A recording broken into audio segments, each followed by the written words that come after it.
Cancer, Sun, Moon, Rising. Let's see what's coming to you ngayong September 2026. This is a general reading. Pwede kayong makarelate, pwedeng hindi. Just take what resonates. Another reminder, I will not message you or follow you para mag-offer ng services. So mag-ingat kayo sa mga fake accounts and scammers. Kung gusto niyo ng private reading, just go to my website, mrqueenph.com, or you can book directly sa aking calendar. Link on the description or comment section. Okay, let's see, Cancer, what is the energy for you? September 2026. September 2026.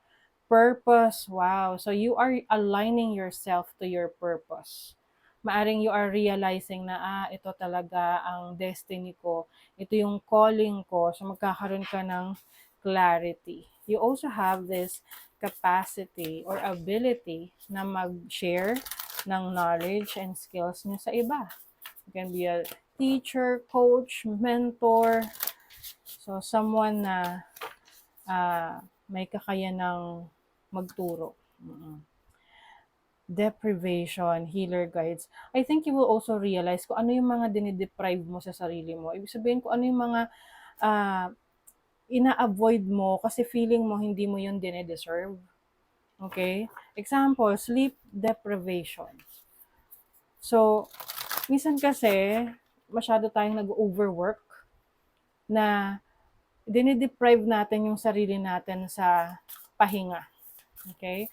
Now, this is the time for you to heal and listen to your body. Kailangan mo makinig sa sarili mong katawan. Ano yung sinasabi, no? Yan, ang katawan kasi natin, yan yung unang-unang magbibigay ng signal sa atin. If there is something wrong or something na kailangan nating i-address, ayusin sa buhay natin. Teamwork, ayan, helper guides. I also see you na meron kang mga sasamahang community, grupo, or you're going to be part of a project wherein may isi-share ka na kakayanan mo, abilities mo, talento mo. So this can be, pwedeng charity work, or sa work niyo mismo, trabaho niyo mismo. So you are someone na hindi lang basta nag-share ng knowledge, you are also a team player. Okay, overall energy, Page of Wands, your challenge, the Nine of Cups, opportunity, the Star, love it, and then the blessing is the Two of Pentacles. Okay, so magiging very busy ka. Yes, ngayong September, maraming ganap, marami ring adventure, maraming bagong experiences. So as a Page of Wands energy, so this is adventure para sa'yo. You feel like you want to try something new, you want to go to some places that you've never been to, mga lugar na hindi mo pa napupuntahan.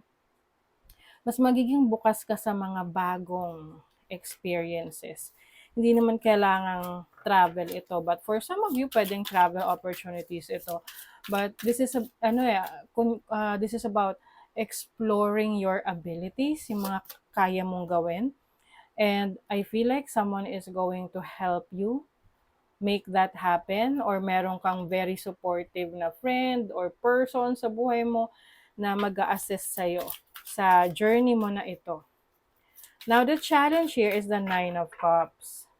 So, as a challenge, I think kailangan rin na mas maging grounded ka pagdating sa pagsiset mo ng goals. Kasi minsan, we are caught up in this illusion or delusions, or okay naman na may mga dreams, may mga pangarap tayo, but sometimes it gets too fluid na hindi na siya ganun kadaling ma-achieve. So, it's all about grounding yourself. O, diba? Speaking of grounding yourself, we have the Knight of Pentacles.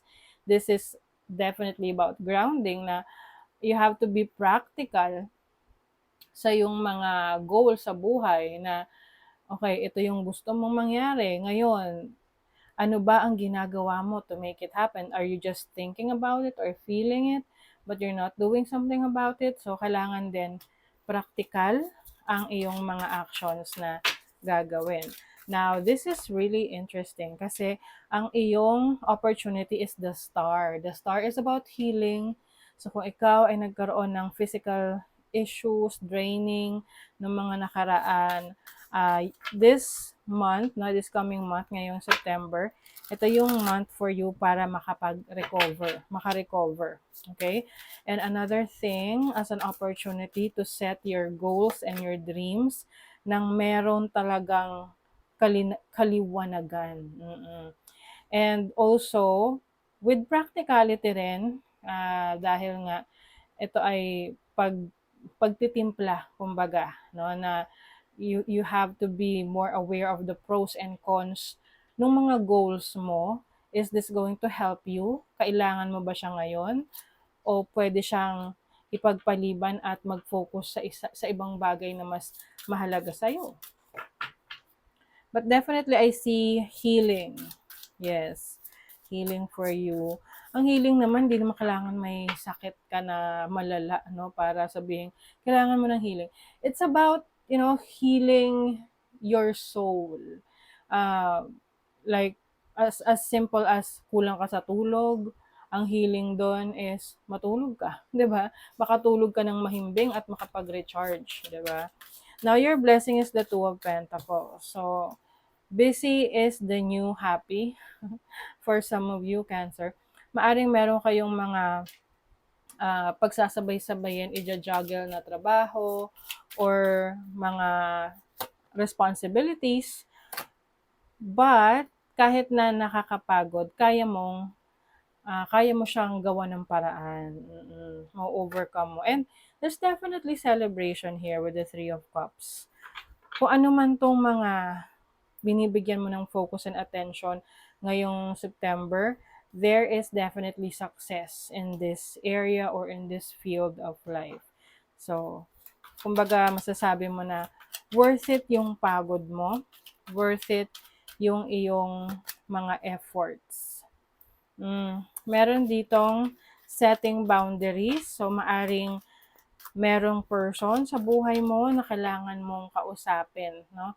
Or kailangan mong magsabi ng totoong nararamdaman mo or vice versa. Someone is going to tell you how they feel, like the cold truth na kailangan mong malaman. This can be someone from your past. Maari rin kasing ikaw ito na you are finally setting boundaries na kung pagod ka, hindi mo na laging aakuin yung responsibilidad ng iba. Magiging blunt ka and straightforward. Yes, you also have the resources that you need. Merong flow, may abundance, you are grounded, merong vitality sa'yo. 'Di ba?